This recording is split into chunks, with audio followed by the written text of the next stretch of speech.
இங்கு வேண்டுவது என் என்னை இறைஞ்சி நின்று இயம்புகிற தலைகளால் நடந்து வரைய அம்மா தலையால் நடந்து வந்தீங்களே, என்ன வேணும் உங்களுக்கு, என்னிடத்திலே உங்களுக்கு என்ன வேண்டும் என்று சொல்லி பெருமான் கேட்கிறாருங்க. அம்மா அப்பா அம்மான்னு சொன்ன உடனே இவங்க என்ன சொன்னாங்கன்னா அம்மா அப்பா அப்படின்னாங்க. அப்பர் சாமிகள் சீர்காழி சென்று ஞானசம்பந்த பிள்ளையாரை வணங்குகின்ற பொழுது அவர் என்ன சொல்வார் அப்படின்னா, ஞானசம்பந்த பெருமான் சொல்றார், அப்பாரே என்ன அவரும் அடியேன் என்றார் அப்படின்னு சொல்லுவாங்க. அப்பறேன்னா மகனேன்னு சொல்லியிருக்கலாம் இல்லை, ஆனால் அந்த பணிவு கருதி நாவுக்கரசு பெருமான் அடியேன் அப்படின்னு சொல்லுவார். அது மாதிரி இங்கே அப்பா அம்மான்னு சொன்னாலும் அம்மா என்ன சொன்னாங்கன்னா இறைவனை அப்பா என்று சொல்லி அழைக்கிறார்கள். அப்போ தான் என்ன வரம் வேணும்னு கேட்குறாங்க. அம்மா சொல்கிறாங்க, அருமையான இடம், இரவாத இன்பன்பு வேண்டி பின் வேண்டுகின்றார், பிறவாமை வேண்டும் மீண்டும் பிறப்பு உண்டேல் உன்னை என்றும் மறவாமை வேண்டும், இன்னும் வேண்டு நான் மகிழ்ந்து பாடி அரவாணி ஆடும் போது உன் அடியின் கீழ் இருக்க என்றார். அப்படின்னா இரவாத இன்பன்பு வேண்டி பின் வேண்டுகின்றார். இரவாத இன்பம்னா கெடுதல் இல்லாத அன்புங்க.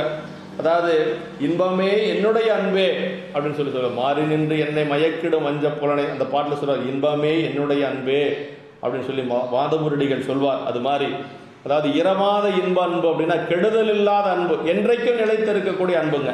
இறைவனிடத்தில் பெருமையால் தம்மை ஒப்பார் அப்படிங்கிற பாட்டில் இறைவனே சொல்றார், அன்பினால் இன்பம் மாறுவார் அப்படின்னார். அந்த அன்பு தான் இரவாத அன்பு என்று சொல்லுவது. கூடும் அன்பினில் கும்பிடலை அன்றி விடும் வேண்டா விரலின் விளங்கினார் அப்படின்னு சொல்லுவார்.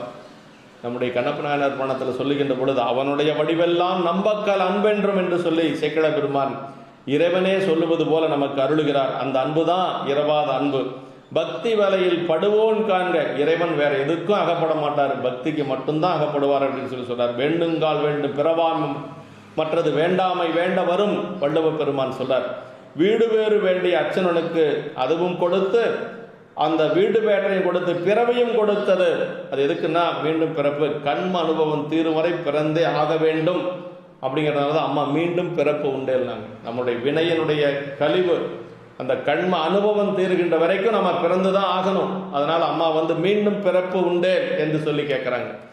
ஆமாம், மாயம் காட்டி பிறவி காட்டி மறவா மனம் காட்டி காயம் காட்டி கண்ணீர் கொண்டால் வாழ்ந்து போதேறேன்னு சொல்லி நமக்கு நம்முடைய சுந்தரமூர்த்தி சாமிகள் திருவாரூர் தேவாரத்தில் பாடுறார். அது மாதிரி அம்மா இங்கு கேட்கிறார்கள். அதற்கு பிறகு பெருமான் என்ன சொல்றார் அப்படின்னா, கூடுமாறு அருள் கொடுத்து குலவுதன் திசையில் என்றும் நீடுவால் பரணமூத நிலவி ஆலங்காட்டில் ஆடுமா நடமும் நீ கண்டு ஆனந்தம் சேர்ந்து எப்போதும் பாடுவாய் நம்மை